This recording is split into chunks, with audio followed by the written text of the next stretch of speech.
இன்றைய தினம் சத்வாக்கு, அதாவது துபாயிலிருந்து சத்வாக்கு பஸ்ஸில் போவோம்னு சொல்லி வந்திருக்கேன். பஸ் கொஞ்சம் டிஃப்ரெண்ட், கொஞ்சம் இல்லை கடுமையான டிஃப்ரெண்ட்.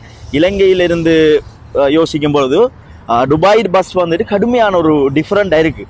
அந்த ஒரு பஸ் பயணத்தை இன்றைய தினம் ஒரு சின்ன ஒரு வ்ளாகில் பார்ப்போம். இதுதான் பஸ் ஸ்டாண்ட். இந்த இடத்துல வந்து தான் பஸ்ஸுக்காக வேண்டி வெயிட் பண்ணி நிற்கணும். உள்ளுக்கு ஃபுல்லாக ஏசி, அரபு நாடுகளில் ஏசியாக தான் இருக்குது. இதில் போய் பார்ப்போம். உள்ளுக்கு இந்த வந்த மனுஷன்னா இது முழுக்க ஏசி. இதில் அந்த வெளிநாட்டு பயணிகள் இங்கே அதிகம் என்று சொல்கிறதால எப்படி இதை யூஸ் பண்ணி கொள்ளலாம், இதில் என்னென்ன விளக்கங்கள் என்று சம்பந்தமாக முழுமையாக வந்துட்டு இதில் ஃபுல் ஜேர்னி இன்ஃபர்மேஷன் சகலதும் அவங்க வச்சுருக்காங்க.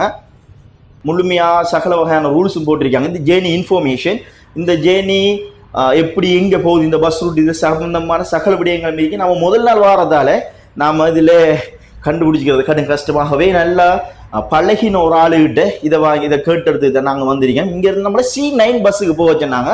இந்த ஸ்க்ரீனில் வந்துட்டு C9 சம்மந்தமாக விழுமாட்டா அரபுல தற்பொழுது விழுகுது.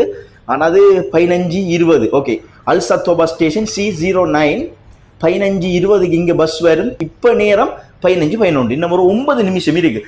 ஷார்ப் டைம் இங்கே சொல்கிற டைமுக்கு அந்த பஸ் வருமன்றது தான் துபாயில் இருக்கிற ஸ்பெஷல். இன்றைக்கு ஒரு பஸ் பயணமோடு துபாயில் போய் பார்ப்போம் இந்த வ்ளாகுடாக. இதில் இருக்க முக்கியமான இன்னொரு விஷயம் என்னன்னு சொல்லி சொன்னால் இந்த கார்டு நாம் ஆரம்பத்தில் இதுக்கு முந்தின ஒரு வ்ளாகில் நம்ம காட்டியிருந்தோம். இதை மெட்ரோக்கு யூஸ் பண்ணுற இந்த கார்டு தான் இங்கே பஸ்ஸில் யூஸ் பண்ணுறது. ஆகவே இதை நம்ம ரீசார்ஜ் பண்ணிக்கொண்டு இந்த கார்டை பஸ்ஸில் யூஸ் பண்ணலாம். அதே மாதிரி இந்த போட் நான் உங்களுக்கு முந்தைய ஒரு வ்ளாகில் நம்ம சொல்லியிருந்தோம். இந்த போட் இன்னும் பயணம் செய்ய இந்த லேக்கில் இருக்கிற இந்த போட் வந்துட்டு இந்த கார்டையும் அதில் யூஸ் பண்ணக்கூடிய ஒரு வாய்ப்பு வசதி காணப்படுது. அதே நேரம் டெக்ஸியில் போகிற நேற்று தான் டெக்ஸி போனவர் தான் டெக்ஸி டிரைவர் வந்துட்டு கேட்டுதான் இந்த கார்டு இருந்தாலும் இதில் இருந்து காசையும் வெட்டி எடுத்துக்கொள்ளலாம்னு சொன்னார். ஆகவே இந்த கார்டில் சகல விதமான டிரான்ஸ்போர்ட்டேஷனையும் உள்ளடக்கி இருக்கிறது தான் துபாயில் இருக்கிற மிச்சம் ஒரு ஸ்பெஷலான விடயம். ஆகவே இந்த கார்டில் நம்ம ரீசார்ஜ் பண்ணிக்கொண்டு இந்த கார் ஒன்று எடுத்தோம்னு சொன்னால் இதை நம்ம ரீசார்ஜ் பண்ணிக்கொண்டு சகல விதமான டிரான்ஸ்போர்ட்டேஷனும் நாம் இங்கே துபாயில் மேற்கொள்ளலாம். இப்போ போகிற பஸ்ஸுக்கும் நாம் இந்த கார்டை வச்சு தான் உள்ளுக்கு என்டர் ஆகுறதும், இந்த கார்டை வச்சு தான் நாம திரும்ப ரிட்டர்ன் ஆகுறதும். ஷார்ப் டைமுக்கு ஒரு பஸ் வந்துருக்கு. இந்த பஸ் வந்துட்டு நாம போக வேண்டிய பஸ் இல்லை, இது F663. இந்த பஸ் இந்த டைம்ல இருந்து இங்கே இருக்கிற ஆக்களை ஏற்றி கொண்டு அடுத்த ஸ்டெப்பை நோக்கி போகும். ஆக இந்த பஸ் நாம போக வேண்டிய பஸ் இல்லை. முக்கியமா துபாய்க்கு வாராக்கள் தனியா வந்தா அல்லது 2 பேர் வந்தா உங்களுக்கு இந்த மெட்ரோ மிச்சம் இலாபமாக இருக்கும். ஆனா ஃபெமிலியா வாராக்கள் ஒரு 6 பேர் 7 பேர்னு சொல்லி ஃபெமிலியா வாராக்களுக்கு ஒரு வேன் அல்லது ஒரு கார் பொருத்தமானதாக இருந்தாலும் 2 பேர் அல்லது 1 பேர் என்று சொல்லி தனிய வாராக்களுக்கு இந்த கார்டு தான் டிரான்ஸ்போர்ட்டேஷனுக்கு மிகவும் இலாபகரமானதாக இருக்கும். நேரம் இப்ப சரியா 15:23. இப்போ பஸ் வந்திருக்கணும் பாபம். ஓகே, பஸ் வந்திருக்கு. இப்போ இது அல் சத்வா பஸ் ஸ்டேஷனுக்கு போற பஸ். இந்த பஸ்ல தான் நாம உள்ளுக்கு போறோம். இது ஓன் ஆயிருக்கு. இதுல உள்ளுக்கு ஆகி நாம முதல் இதுல இந்த கார்டை இதுல வைக்கணும். ஓகே, இந்த கார்டு நம்மளுடைய காசு அற விட்டுட்டு இப்போ நாம் வந்து பஸ் ஸ்டேஷனில் இந்த இடத்துல இருப்போம். இருந்தால் ஓகே, இதில் நம்ம எங்கே போகிறோம் என்ன விளக்கம்னு சொல்லி முழுமையானதை இந்த ஸ்க்ரீனில் நம்ம பார்த்துக்கொள்ளலாம். இந்த டைம் அவங்க சொன்ன மாதிரி அதே டைமுக்கு வந்துட்டு இந்த பஸ் இதை நம்ம ரீசார்ஜ் பண்ணி கொண்டோம்னு சொன்னால் முழுமையாக இந்த பஸ்ஸில் நாம் பயணம் செஞ்சு கொள்ளலாம். இங்கே இருக்கின்ற பஸ்ஸும் தான், இங்கே இருக்கின்ற டிரைவர்ஸும் தான் உண்மையிலேயே ஒரு நீட்டாக ஒரு அழகான முறையில் உடை அணிந்து இருக்காங்க.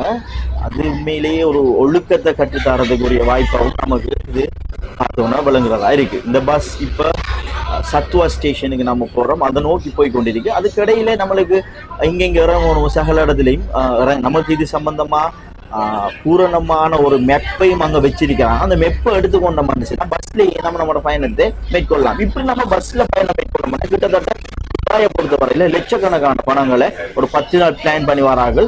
லட்சக்கணக்கான பணத்தை மிச்சம் பிடிக்கிறதுக்கான வாய்ப்பு காணப்படுது. மெட்ரோ பஸ் போன்ற விடயங்களை அரசாங்கத்தால அங்கீகரிக்கப்பட்ட அரசாங்கத்தால் ஒதுக்கப்பட்ட வாகனங்களை நம்மளோட பயணத்துக்கு வச்சு கொண்டோம்னு சொன்னா ஒரு அதிகமான பணத்தை மிச்சம் பிடிச்சி வரலாம். வரும்பொழுது நம்மளோட வீட்டுக்கு தேவையான சாக்லேட்ஸ் பொருட்களை வாங்கி கொண்டு வரக்கூடியதாக இருக்கும். நம்ம இறங்க வேண்டிய இடத்துக்கு வந்துட்டோம்.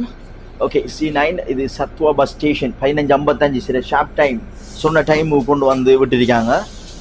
பஸ்ஸுக்குள்ள ஆரம்பில்லை, நாம மட்டும்தான் வந்து இடத்திலிருந்து இந்த கார்டை நம்ம வைக்கணும். இந்த கார்டை வச்சோம்னு சொன்னா இதில் நம்மட அமௌண்ட் போய் ஓகே நம்மட போகிற amount already check out.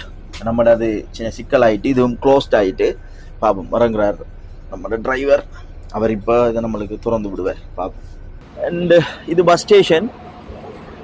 Hi, where are you from? Sorry, Ghana. You from Ghana? இங்கே பாருங்க இந்த பஸ்ல சைஸை. அம்மா, இது கிட்டத்தட்ட நம்ம நாட்டில் இருக்க 3 பஸ்ஸுக்கு இந்த பஸ் சமன். அவ்வளோ நெடிய ஒரு பஸ் தானே அந்த பஸ் நான் போய்கொண்டிருக்கு. அப்பா, இந்த பஸ் பாருங்க, இது நம்ம நாட்டில் இருக்கிற 3 பஸ்ஸுக்கு இந்த பஸ் சமன். அப்பா, அவ்வளோ நெடிய ஒரு பஸ் ஒன்று இருக்கு. இப்போ நாம இந்த இருக்கு பஸ், அவ்வளோ பெரிய ஒரு பஸ் ஒன்று இருக்கு. இந்த பஸ்ஸை விட்டுட்டு நம்ம போக வேண்டிய இடத்துக்கு போனா சரி. இதுதான் ஒரு சின்ன ஒரு பஸ் பயணம் உண்டு. விளொக்கா போட்டால் சில ஆட்களுக்கு எல்லாருக்கும் இல்லை, முக்கியமாக அரபு நாடுகளில் வசிக்காக்களுக்கு இதெல்லாம் ஒரு சர்வசாதாரணமான விடயம். புதுசாக யுனைடெட் அரப் எமிரேட்ஸ் துபாய்க்கு ஒரு பயணம் வரணும்னு நினைக்காக்களுக்கு இது ஒரு வாய்ப்பாக இருக்கும், இது ஒரு சந்தர்ப்பமாக இருக்கும் என்றதால தான் இது பதிவேற்றப்படுது.